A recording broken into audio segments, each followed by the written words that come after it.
ఇక్కడ ఎల్బీ నగర్‌లో మౌలిక సదుపాయాలు చాలా పెరిగినాయి. ఒకటి మెట్రో ఒకటి బాగా కనెక్టివిటీ బాగా వచ్చేసింది.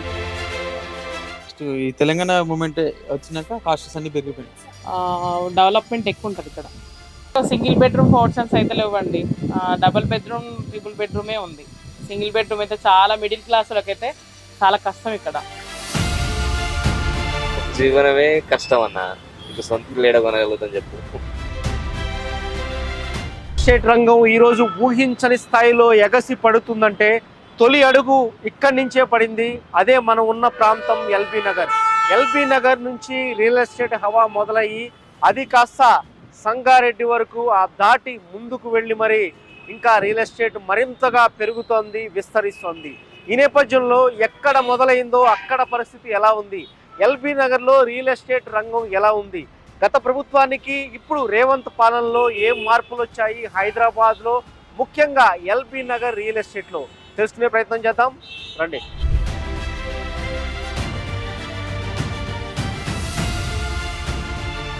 హైదరాబాద్ రియల్ రంగంలో వినూత్నమైన ప్రాంతం ఎల్బీ నగర్. 2013 వరకు ఇక్కడ రియల్ ఎస్టేట్పై పెట్టుబడి పెట్టడం అంటే బూడిదలో పోసిన పన్నీరే అన్నవాళ్లు ఇప్పుడు ఇదేం రియల్ దూకుడు భయ్యా అని నోర్లెల్లబెడుతున్నారు. సామాన్యుడికి సైతం అందనంత స్థాయికి ఇక్కడ రియల్ ఎస్టేట్ ధరలు పెరిగిపోయాయి. ముఖ్యంగా హైదరాబాద్ నగరంలో మరే ఇతర ప్రాంతాల్లో లేనట్లుగా ఎల్బీ నగర్ ప్రధాన రహదారికి ఆనుకొని ఉన్న ఒకవైపు మాస్ ఏరియా, మరోవైపు క్లాస్ ఏరియాగా విభజించిన వింత పరిస్థితులు ఇక్కడ కనిపిస్తాయి. చింతలకుంట, శక్తి కాలనీ, వెంకటరమణ కాలనీ, ఇలా ఇవన్నీ మాస్ కాలనీలుగా రహదారికి ఒకవైపు ఉంటే మరోవైపు చంద్రపురి కాలనీ వంటి క్లాస్ కాలనీలు ఉంటాయి.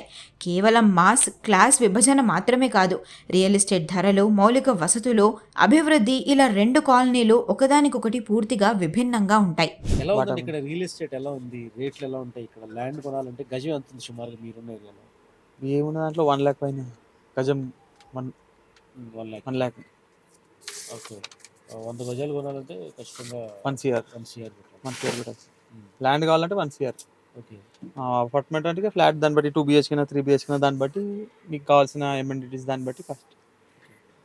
మీకు ఎల్బీ నగర్లో గత ప్రభుత్వంలో ఎలా ఉండేదండి రియల్ ఎస్టేట్, ఈ ప్రభుత్వంలో ఎలా ఉంది, డిఫరెన్స్ ఏమైనా ఉందా? అంటే నేను చైల్డ్హుడ్లో ఉన్నప్పుడు నార్మల్గా ఉండే, కానీ లాస్ట్ ఈ తెలంగాణ మూవ్‌మెంట్ వచ్చినాక కాస్ట్స్ అన్నీ పెరిగిపోయినాయి. తెలంగాణ వచ్చినాక కాస్ట్ అన్నీ పెరిగిపోయినాయి. తెలంగాణ బిఫోర్ తెలంగాణ ముందు ఓకే ఉండే, బట్ ఇప్పుడు ఇక చేంజ్ ఆఫ్ లైఫ్ స్టైల్ కానీ దాన్ని బట్టి ప్రైసెస్ అన్నీ కూడా పెరిగినాయి, డబుల్ అయిపోయినాయి. ఇండివిజువల్ హౌస్ ఎంత ఉంటుందండి ఎల్బీ నగర్లో మీరున్న ఏరియాలో? మేముండే ఏరియాలో ఇండివిజువల్ మీకు 100 స్క్వేర్ యార్డ్స్ ఒకవేళ కన్స్ట్రక్షన్ చేసింది అయితే ఆల్మోస్ట్ 1.2 1.3 వస్తుంది. ఒకటి ల్యాండ్ కావాలన్నా అప్రాక్స్ 90 lakhs పెట్టుకోవాల్సింది. రెంట్లు ఎలా ఉంటాయండి? 2 BK 3 BK ఎలా ఉంటాయి? 1 బిహెచ్కే మీకు 7-8 దాకా ఉంది, 2 బిహెచ్కే 10+ ఉంది, 3 బిహెచ్కే అయితే 15+.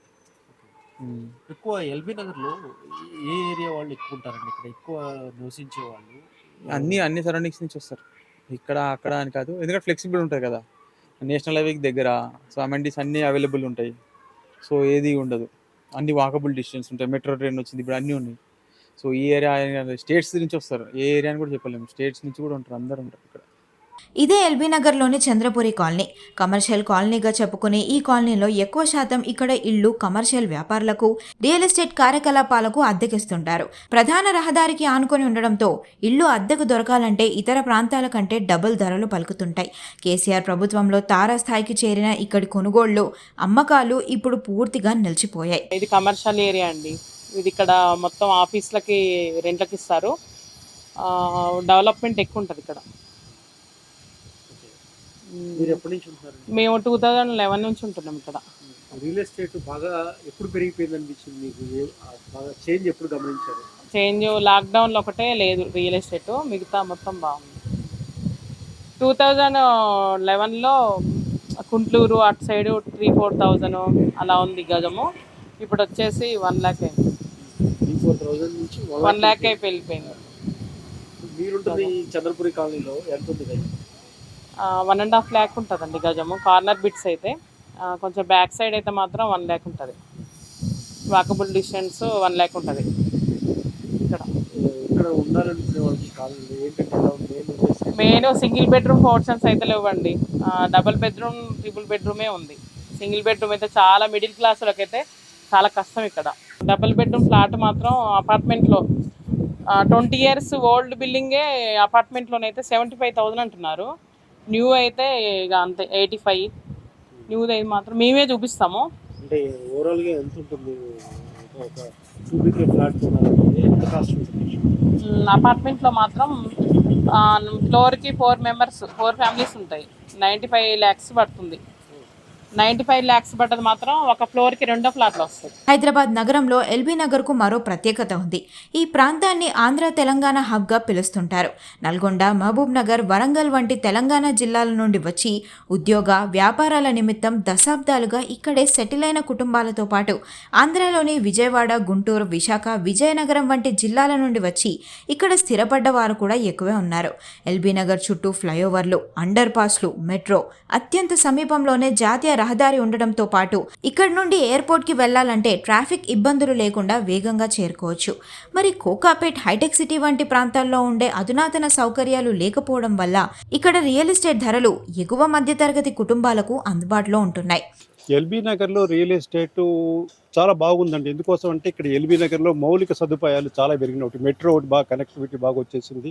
తర్వాత నెక్స్ట్ ఏంటంటే ఇది ఆంధ్రాను తెలంగాణ వెళ్ళటానికి కోసం నీకు ఒక హబ్ లాగా తయారైంది అనమాట.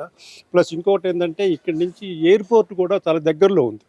ఎయిర్పోర్ట్కి వెళ్ళటానికి కూడా ఈ ట్రాఫిక్, ఈ జామ్స్ అవన్నీ ప్రాబ్లం లేదనమాట.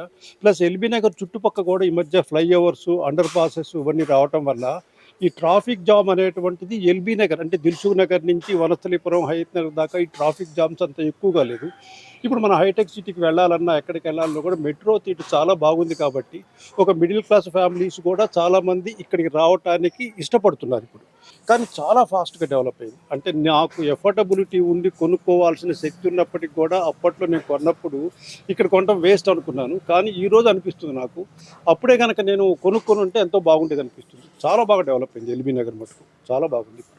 ఇక్కడ ప్లస్ పాయింట్స్ ఏంటంటే ఎల్బీ నగర్ ఇంతలా అది ఈ ఎల్బీ నగర్కి మెయిన్ ఏంటంటే ఈ మెట్రో హబ్ కావడంతో, ప్లస్ ఇంకోటి ఏంటంటే మిడిల్ క్లాస్ ఫ్యామిలీస్, తర్వాత ఇక్కడ మార్కెట్స్ కూడా చాలా బాగున్నాయి. వెజిటబుల్ మార్కెట్స్, ఫ్రూట్ మార్కెట్స్ కావచ్చు, అన్నీ బాగానే ఉన్నాయి. అంటే ఏంటంటే ఒక పెద్ద సిటీ అయినప్పటికీ కూడా వాతావరణం, ఒక విలేజ్ వాతావరణం కావచ్చు, అన్ని సౌకర్యాలు చాలా బాగున్నాయి. ఇప్పుడు ఇల్లు కూడా చాలా బాగున్నాయి, వాటర్ బాగానే ఉంటుంది, ప్రశాంతంగా ఉంటుంది, చెట్లు ఆహ్లాదకరంగా ఉంటాయి.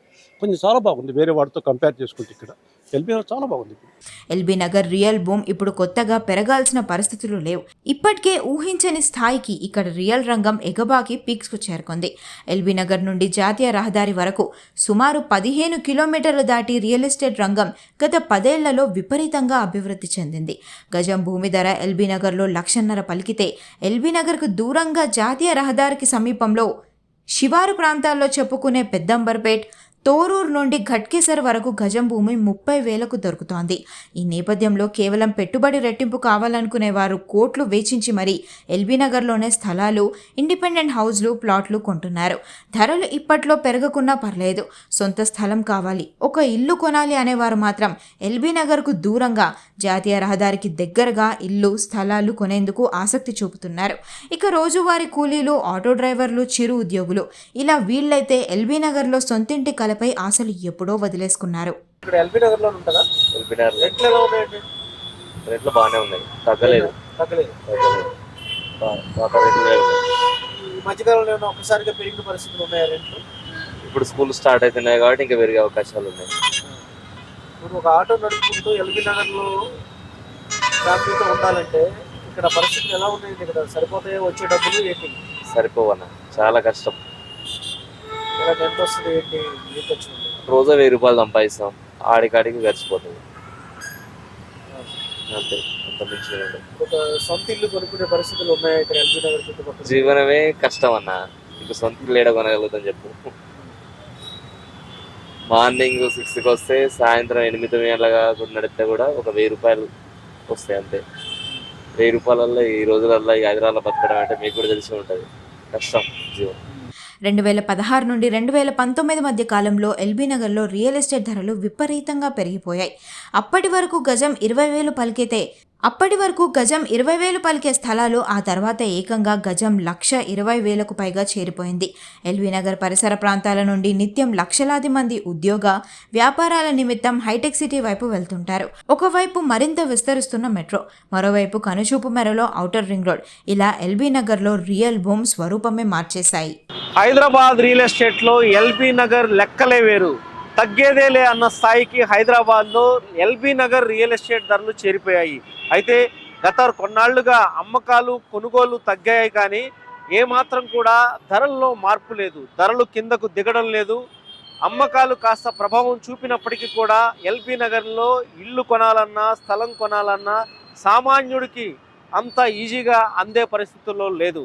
శేష యూపీ దేశం, ఎల్బీనగర్, హైదరాబాద్.